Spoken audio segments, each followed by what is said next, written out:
Some spoiler alerts going on here. Alright, now, your favourite deck of cards? Oh man, I get asked this a lot. To be honest with you, I think one of my favorites are the Theory 11 Blue Monarchs. I love that deck. I also love the David Blaine Split Space, the silver one. Yeah. But honestly, man, I kind of just keep bicycle standards with me everywhere I go. Those are my go-to cards. Yeah. So I would say the Monarchs, though, they're pretty awesome. Yeah. See, for the problem with me is because I live in Australia, obviously, and you're all the way over in America.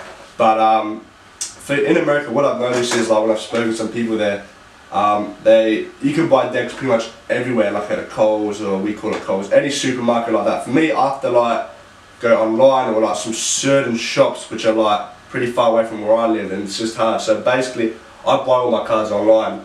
It's pretty much the easiest way, but it's a bit. How much would you pay for a standard deck of cards? Like a blue standard, dude. I get them for like $2 or $3. See, I pay $10, $10. So yeah.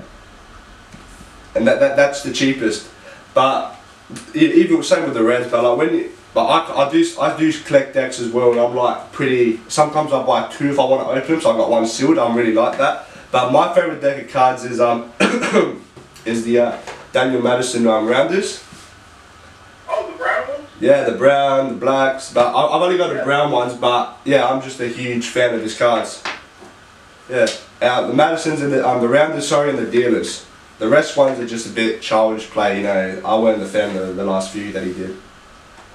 Yeah, I think my favorite Daniel Madison deck is probably the King's deck, the black King, I think that's what it's called. I love that deck so much. Yeah.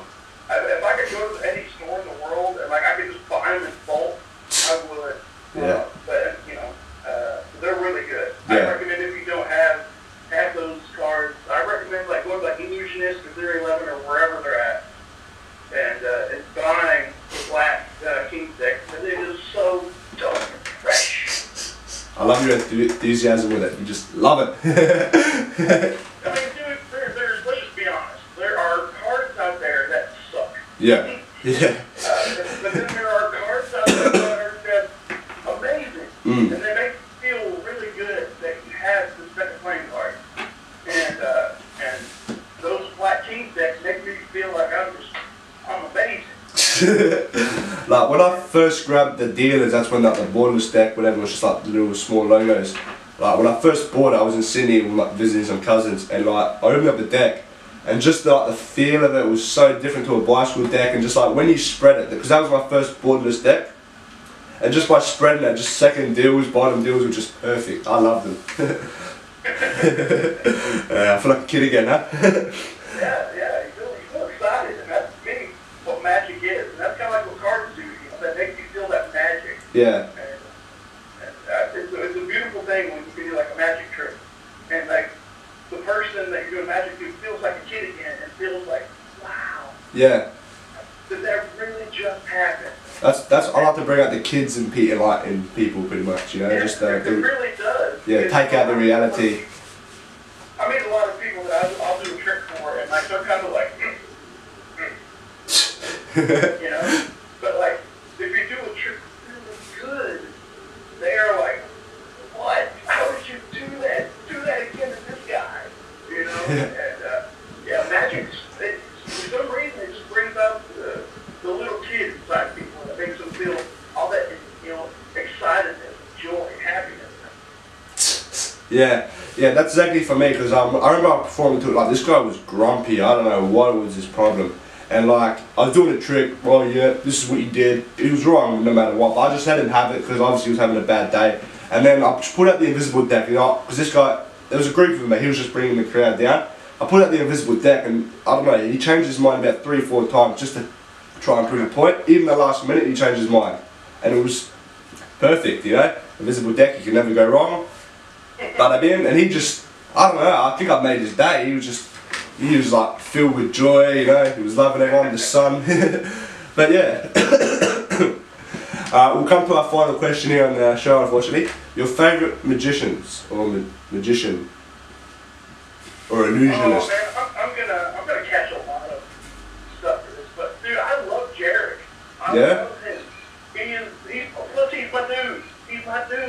he's a and he's my boy. You know? he's a homie. Yeah, he is. You know, I love that dude. When I first started in Magic, I hated him. I hated him with a passion, and I would tell people, look at this little jerk, you know, with this long hair and this crazy looking eyebrow. Like, you know, this guy's a goofball. But it's like, I understand this style of Magic, you know, I get it with him. And some people don't, which is fine, but I love his style of Magic. I really have recently got into Christopher James Mitchell Yep. on YouTube. He's just like so calm and laid back and just, you know, I love his Magic. I love Danny Garcia. Yeah. I think he's just hilarious. Who else? An older magician I loved, oh God, I forgot his name. I just totally had like a brain fart. Brain farts. Like it. I can't remember his name, but he was super good. But yeah, Daniel Garcia, Miss Mag, no, I'm just kidding. Yeah, it's like Daniel Garcia. I love Jarrett. Christopher James Mitchell is probably one of my other favorites. See. What about you? Who do you like? Oh, see, for me, it's like quite a. I'll probably get a little bit of hate for saying this, but personally, I'm a bit of a Chris Angel fan. Like, Really? yeah, like towards the beginning, I like the stuff at the beginning, but now it's a bit shonky. But I still like it because I can still pick up inspiration, like, you know. Yeah. You know what I mean? Also, like #1 favorite, I'm a Daniel Madison fan. Like, I'm a huge, like I don't know, just.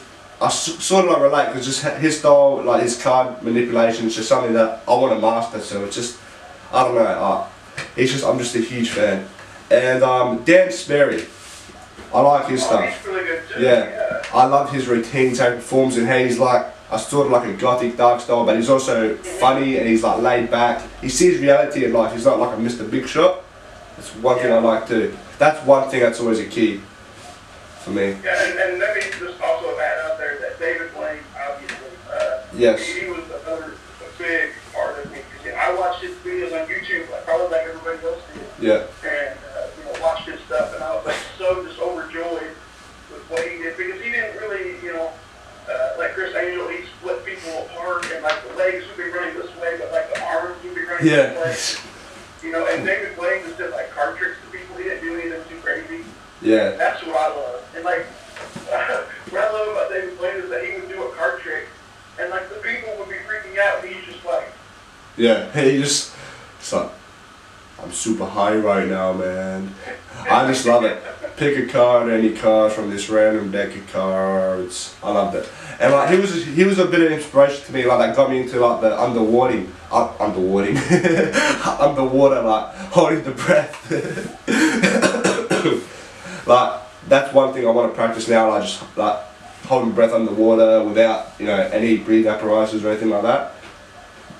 It's pretty cool. Yeah, I honestly think that David Blaine is the modern day Harry Houdini, with everything that he's done. I mean, his magic is great. Yeah. Dude, his stunts are unbelievable. Being electrocuted for like 24 hours or whatever it was, or holding his breath underwater, or being buried alive. I mean, this guy is really the modern day Harry Houdini. So yeah, major props to David Blaine. And also, without a fail, Harry Houdini is another inspiration, but that should be, you know, without said. Yeah, he's in like his own. He's in his own category, yeah. He's in his own category, doesn't need to be in this one. Yeah. Well, that's all the questions I have for you, mate. Any input or anything you'd like to say? Man, I would say, well, for one, thank you for inviting me to come do this. No worries, always a pleasure. If you are a magician out there and you're watching this and you're wondering, you know, can I make a YouTube channel? Can I go out and do magic? Yes. You don't really need a cameraman. Sometimes you just need to be intimate and just do magic for somebody and not post it on YouTube. I do it all the time. I'm the same. If you love YouTube and you love magic, or if you love, you know, anything out there, just do it. Just do it. If it makes you happy, just do it. That's it. You've heard it from him. That's pretty much it, guys. That's what you gotta do. If it's something that you love, all you gotta do is just do it. You don't let anyone hold you back. As soon as that gets into your head, that's it. that's pretty much it. It's pretty much, it's really what I'm about to say, but that's, you're going to go nowhere in life. You know, you agree with me on that? I totally agree. You have to block out all these voices in your head that say, I can't do it. And one of the things I also do address, I address many things on this channel, is you are your biggest critic. Is that something that you agree with as well? Yes, I fully 300% agree with that. I do it all the time. I constantly, you know, people will say something to me like, Hammer, you got the nicest smile. You know, you just smile so big. You know, I look in the mirror and I see like chubby cheeks. You know, I see all the bad stuff. Yeah. So yes, you are your own worst critic when it comes to stuff. So I mean, just bring it down and relax, and you know what, enjoy life, and you know, and smile a little more, and not. That's it. And stay away from all the negative energy. You know? That's all you gotta do. It's that simple. It's really that simple, you know. You get those people that just lock themselves up and then they go downhill from there. But it's something I've never really understood, though, you know, because it's just. Yeah. One of the biggest things that people need to do is surround themselves with people that make them feel good. Yeah, just positive people and get all that positive energy. It's something that people find weird, but it helps a lot. You know, it's amazing. Yeah. And stuff like that. Like simple things can change a person. You know. I agree. Yeah. So Steve, is there anything you'd like to do before we end the show? I would like to show a magic trick if that's cool with you. Yeah, no worries, mate. No worries. I want to do a classic in magic history. I'm sure you've seen it 1,000 times before. It is the linking ring. Yep. Huge fan of that trick. But because I'm a four-man, I use my fingers. Oh. It is a crazy, insane trick.